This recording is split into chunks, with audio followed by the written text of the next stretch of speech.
Look, guys, I've reached out to the audience for participation at various points in the history of this channel, and most of the results have been really positive. I put up a video called On Community. It's sort of like a manifesto declaring what this channel is all about, why I'm on YouTube, what my hopes and aspirations are for the future of vegan activism.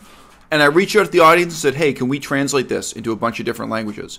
German, Russian, Chinese, Japanese, and you guys made it happen. I mean, I didn't make it happen. Ultimately, you guys reciprocated it happen. There have been a bunch of other kind of audience collaborations that way, where I reached out to the audience and said, hey, what can you do for me? And in this video, I'm reaching out to the audience and asking, can you convince my mother to go vegan?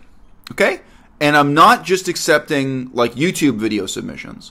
We're going to also accept, if you just send me an email, my public email, I'll put it below this video, but you can Google and get it. If you just send me like a description of the argument or approach in text form, I can read that out and discuss it here in a YouTube video in future, or I can try it on my mom.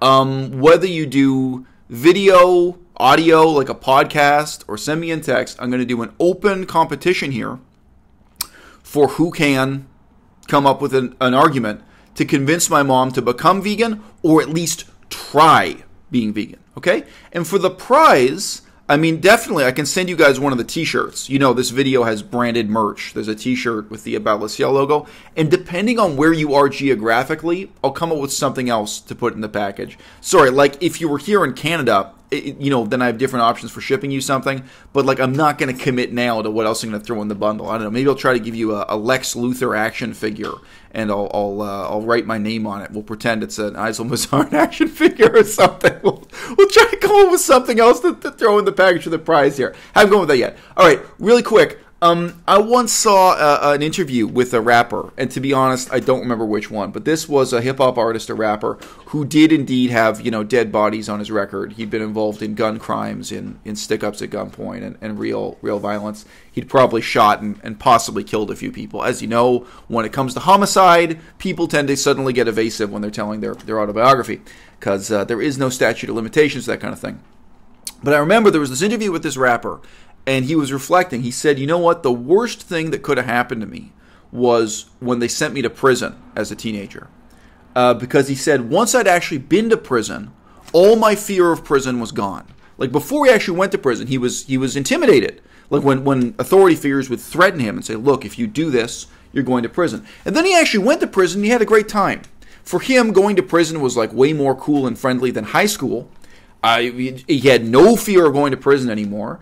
He felt he was hanging out with the cool kids in prison. And then when he got back to high school, like, they let him out of prison, he goes back to high school, and everyone in high school was treating him like a celebrity and like a cool kid, right? Like, there was like positive affirmation for this. Now, he was a tough guy because he got out of prison. And he was saying that was the worst thing that could have happened to him, because then he really committed to this downward spiral of, tough guy violence and misbehavior and passing up positive opportunities in life, right? So the reality is, my mom, and I'll give you some links below this video where you can see and you can hear who my mom is. My mom has already had cancer. She already beat cancer. And that's really like this rapper going to prison and getting out of prison.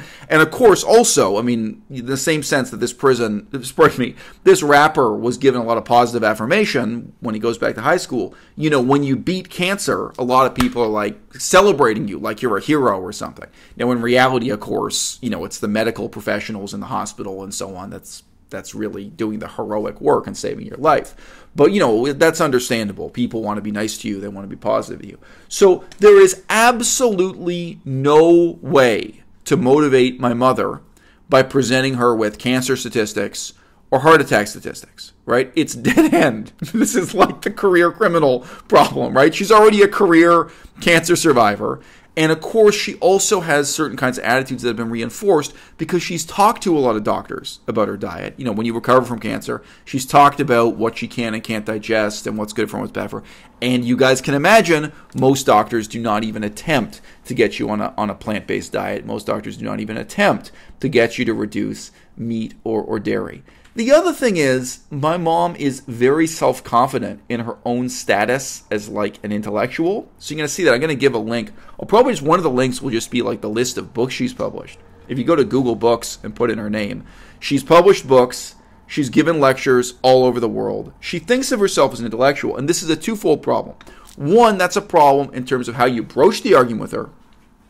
Her way she thinks of herself. And the second is, she does not give a damn about, like, physical appearance and beauty and stuff to motivate her. Like, I have pointed out to her, like, Mom, I'm now 39 years old. You remember being 39 years old. You remember your husband, my father, when he was 39 years old.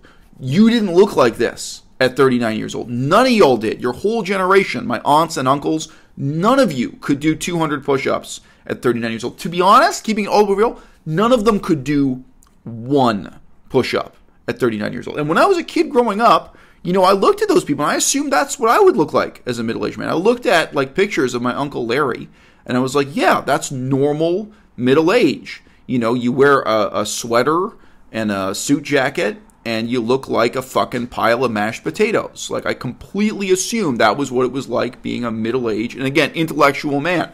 That was very much the expectation, was that I would go on to become some kind of, middle-aged, left-wing, revolutionary academic or artist or intellectual or some shit. It was very much, family expectation, But I mean, I grow up to be not so different from my Uncle Larry, who still looks like a pile of mashed potatoes, by the way. I did a Google image search on him. Larry's still holding it down. He ain't dead yet, but all these people are eating themselves into an early grave.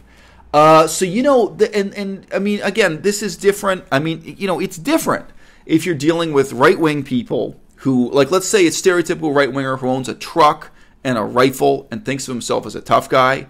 It's different than a left-wing person who thinks of themselves as an intellectual or even as an artist or is involved with the arts. It just is different what you're up against. So in terms of the background of this video being made, I just mentioned, I came up with this idea spontaneously when I was talking to Isaac, a.k.a. Ask Yourself. His YouTube channel is called Ask Yourself. And he was telling me about another one of these abstruse logical problems he was involved with. And, I'm a critic of his channel. In the past, I've made some videos very harshly criticizing his channel. And, one of the things I say again and again is, look, his type of approach, it's not going to work for converting your own grandmother to veganism. There's a footnote there. Maybe you have a really eccentric grandmother. Maybe your grandmother right now is subscribed to Ask Yourself's channel and she supports him on Patreon and she's 100% into his approach to veganism. But like Isaac, his kind of approach, I've seen him use this argument repeatedly, is to say to somebody like, well, hypothetically, what if there's an alien invasion and these aliens conquer Earth? Then the space aliens start, like, harvesting human organs or eating human flesh the same way we eat cows. There's a certain personality type who's going to respond positively to that type of logical argumentation, that type of very hypothetical thinking. Certain personality type is going to respond positively. You know my mother would not play that. Probably your own mother or your own grandmother is not going to play that. Like, yeah, okay, let's really get deep into this hypothetical. Yeah, if aliens conquer the Earth, which side am I going to be on? Yeah, like. But some people dig it, some people don't. Different strokes for different folks. Fill in your own tired, hackneyed, turn of phrase here. Look up Cliches Anonymous, whatever. This is part of the struggle. And I said to Isaac, look, man, why don't you, on your Discord server or your YouTube channel, why don't you have a competition? Convert Isel's mom to veganism. Because this is an example where I don't know the answer. He doesn't know the answer. And this whole playbook of, logical arguments and slaughterhouse footage and examples and health-based arguments, everything we know how to do is not going to work. And she's my mom. The stuff on my YouTube channel, it already has been proven not to work. So that's the competition, guys. Hit me up. By email, by YouTube video, on your podcast, whatever format it is you use. If you're a visual artist, if you want to paint a poster or something, if you want to do something visual, do it. But I just say, ultimately, my mother does have a human heart. I wrote a storybook to promote veganism. I wrote the storybook in Chinese. but it's been translated into English, German, Russian, a bunch of languages. The storybook is titled Even Earthworms Want to See the Sky. And when my mother read that storybook, it's a storybook promoting veganism for children, for that kind of thing. When she read that storybook, she broke down and cried. Okay, so the vegan message can reach her. It can touch her in some sense. The problem is, she read that storybook, she broke down and cried, and when she was done crying, she went back to eating beef and pork and eggs and cheese. There was no application of her life. Okay, guys, this is my calling out for audience participation. Hit me up.